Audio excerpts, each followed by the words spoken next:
আসসালামু আলাইকুম প্রিয় শিক্ষার্থীবৃন্দ। আজ আমি তোমাদের সাথে আলোচনা করব তোমাদের নবম দশম শ্রেণীর 11তম অধ্যায়ের প্রথম কবিতাটি লিখেছেন এলিনর ফার্জিউল। আর কবিতাটির নাম নিশ্চয় তোমরা জানো, বুকস। এলিনর ফার্জিউল একজন বলা যায় মূলত তিনি একজন শিশু সাহিত্যিক, ইংরেজি সাহিত্যের। তো আজ আমরা এই কবিতাটি আলোচনা করব। পুরা কবিতা জুড়ে আমি আছি বিপ্লব প্রধান তোমাদের সাথে। কবিতাটির বাংলা লেকচার শুরু থেকে শেষ পর্যন্ত দেখবে, আশা করি উপকৃত হবে। তো কবিতাটি শুরু করার আগে, ইলিনর ফার্জিউলের বুকস কবিতাটি শুরু করার আগে আর কিছু কথা। তো শিক্ষার্থীবৃন্দ, তোমরা জানো আমাদের জীবনে চলার পথে অনেক সময় বন্ধুর প্রয়োজন পড়ে, বেশিরভাগ মূলত বন্ধু ছাড়া জীবন কিন্তু মোটামুটি অসম্পূর্ণ। তো বন্ধুর প্রয়োজন হয়। তো এই সকল যে বন্ধুরা আছে, বন্ধুরা কিন্তু মাঝে মাঝে বলা যায় যে আমাদের শত্রু হিসেবেও কিন্তু পরিগণিত হয়। তো এই যে বেস্ট ফ্রেন্ডস বলো বা ভালো বন্ধু যাই বলো না কেন, এই বন্ধুগুলো কিন্তু কোন একটা সময় এই বন্ধুগুলার শত্রু হিসেবে প্রমাণিত হওয়ার সম্ভাবনা থাকে। কিন্তু এমন একটা জিনিস রয়েছে যেটা বুকস কখনোই কারো শত্রু হয় না। তো যাই হোক, চলো আমরা কবিতাটি আর কথা না বাড়ি শুরু করে দিই সরাসরি।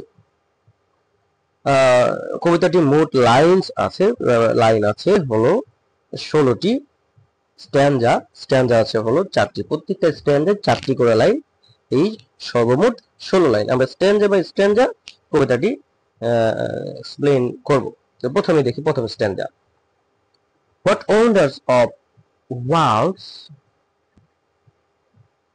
অফ আওয়ার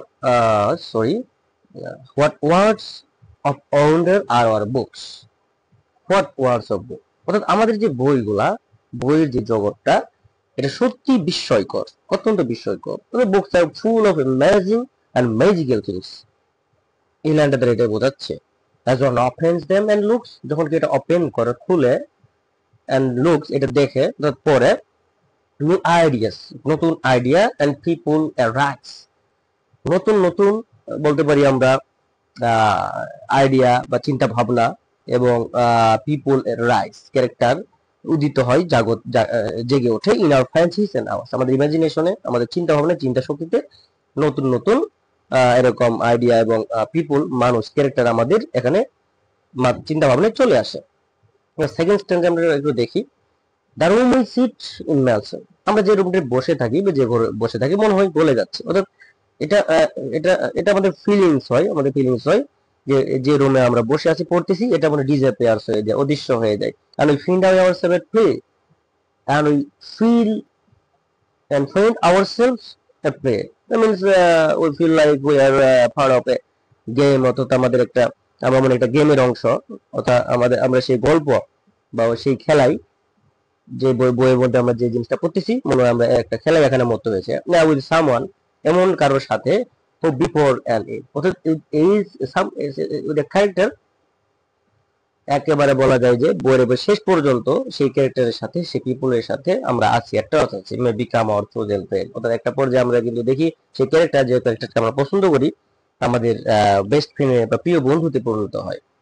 এরপর থার্ড স্ট্যান্ডার্ডে যেটা আলোচনা করা হয়েছে, we sail along the pace or we sail along the pace, অথবা আমরা যেন বইয়ের পাতার উপর ভেসে চলি।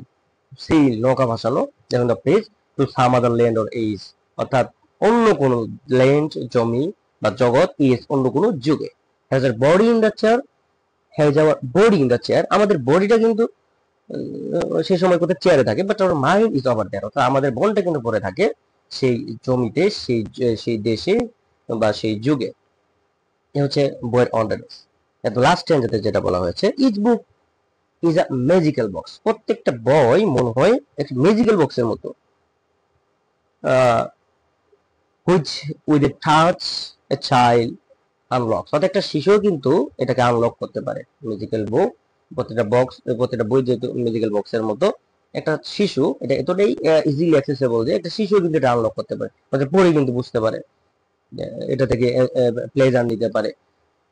বা এনজয় করতে পারে। In between there outside covers, শেষের দুই লাইন একসাথে, বুকস অলস all things for the lovers, অর্থাৎ বইকে যারা ভালোবাসে, বইকে যারা ধারণ করে, তাদের জন্য বইয়ের মধ্যে সবই আছে। বইয়ের মধ্যে হ্যাপিনেস, স্যাডনেস, হাসি, কান্না, যাই বলো না কেন সবকিছু কিন্তু আসে। অত্যন্ত সুন্দর একটি কবিতা বুকস। আমাদের শিশু সাহিত্যিক, বিখ্যাত ইংরেজি সাহিত্যিক শিশু সাহিত্যিক এলিনর ফাজিল।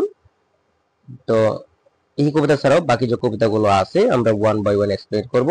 তো আমাদের এই চ্যানেলটার সাথে থাকবে। কবিতাটি এতক্ষণ ধরে ধৈর্য ধরে দেখার জন্য সবাইকে ধন্যবাদ। আল্লাহ হাফিজ।